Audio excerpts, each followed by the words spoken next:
This is an introduction to setting up the potter's wheel and learning to use it. So once you've finished wedging your clay, you'll come to the wheel. And what you'll need to have for your wheel is a wear board for your work to set on, and cover it with a couple of sheets of newspaper.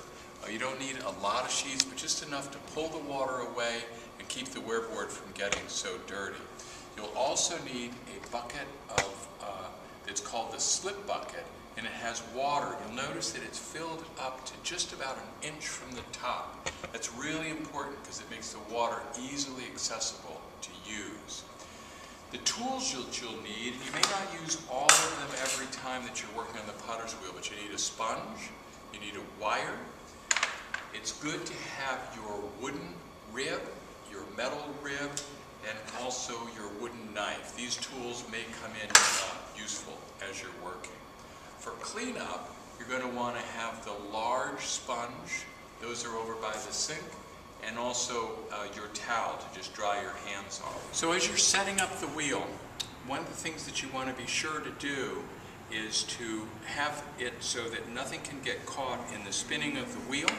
So if you have long hair, tie it back, tuck it into a shirt. If you have jewelry that you're wearing, tuck that inside. If you're wearing a hoodie, tuck the ties on the inside. If you have any other jewelry that might get caught, or long sleeves, roll them up so that you don't have anything that could get caught in the spinning of the wheel. The potter's wheel is set up so that it has an on-off switch on the side here, so I'll turn the wheel on, and when the foot pedal is pressed on the toe, it will go in a counterclockwise direction, so it's turning this way around.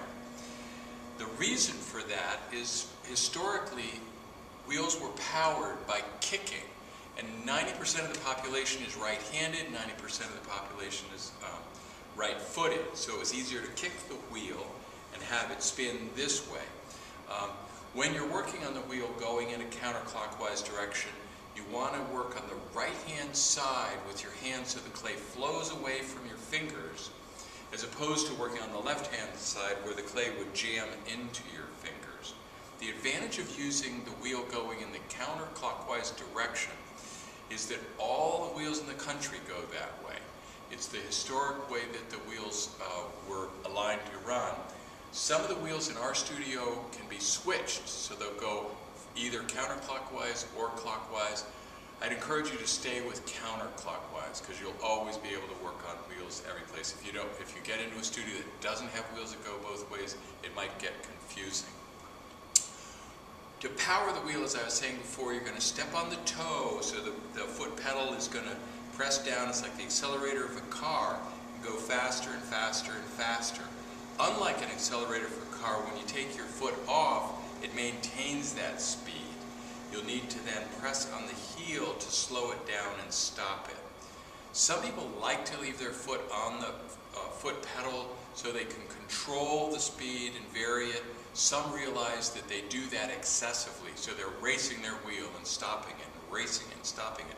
They're better off to set a speed and then to take their foot off so that they're not confusing themselves by doing it by varying the speed too much.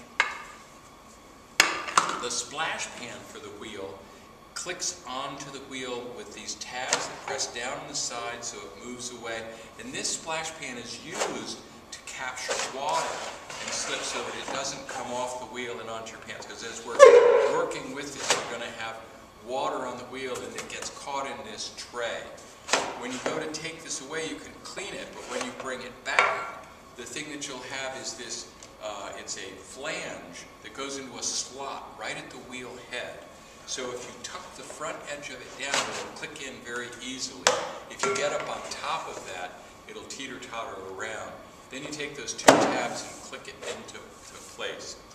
Go ahead and work on the wheel, and I'll just go ahead and make a couple of things on this wheel now.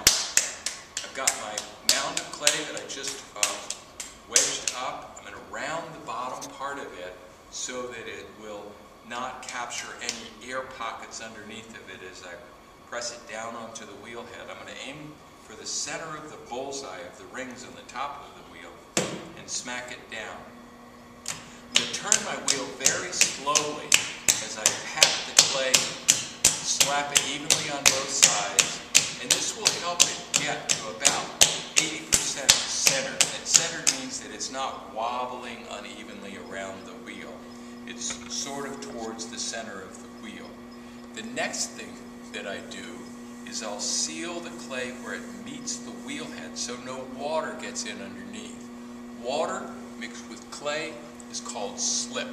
And the reason for that is that it's really slippery and it provides a lubricant so that my hands will easily slide along the clay as I'm doing this process called centering.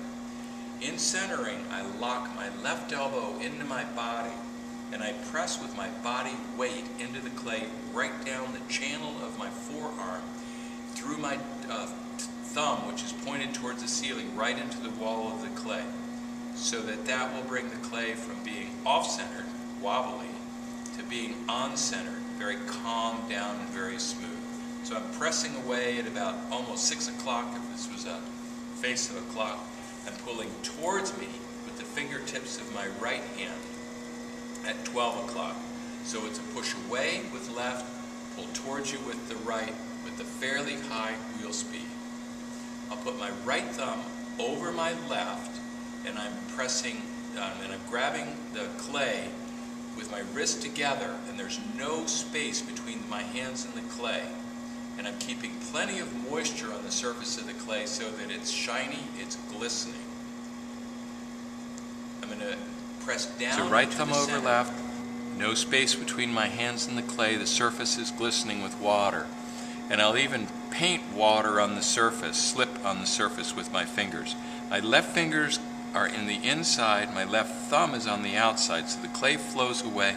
And my right hand's job is just to stabilize my left hand as I come up to the rim. And you see a little wobble in the rim that I now will take out with the shape of an A. I have a long finger on the inside, my thumb on the outside, my index finger of my right is forming a cross bridge across the top. I keep the surface glistening with water, and I am going fingertip to fingertip as I come up to the rim. When I get to the rim, I do the recentering move again. Finger in the inside, thumb on the outside, index finger of my right hand on top. Keep the surface shining with water so that my hands don't stick to the clay. Up to the rim, this is my third pull. I get to the rim and I'll recenter the rim. Now I'm going to cut the piece off, and I'm going to hold my right hand near, my left hand far, and I'm going to score a line on the side as I steer the wire in that little groove and cut the clay off. I stop the wheel, I squeegee the water off my hands, I raise it up, and I put it on my wear board. You want to be careful to never ever wrap the wire around your fingers when the wheel is turning, because if you got caught you couldn't let go of it. So you'll grab it in the middle, slide your pinkies to the toggles at the end, and choke up with your index finger and thumb. Hold your head down towards your right knee, score a line that you think is low enough, and steer it in that line and pull through.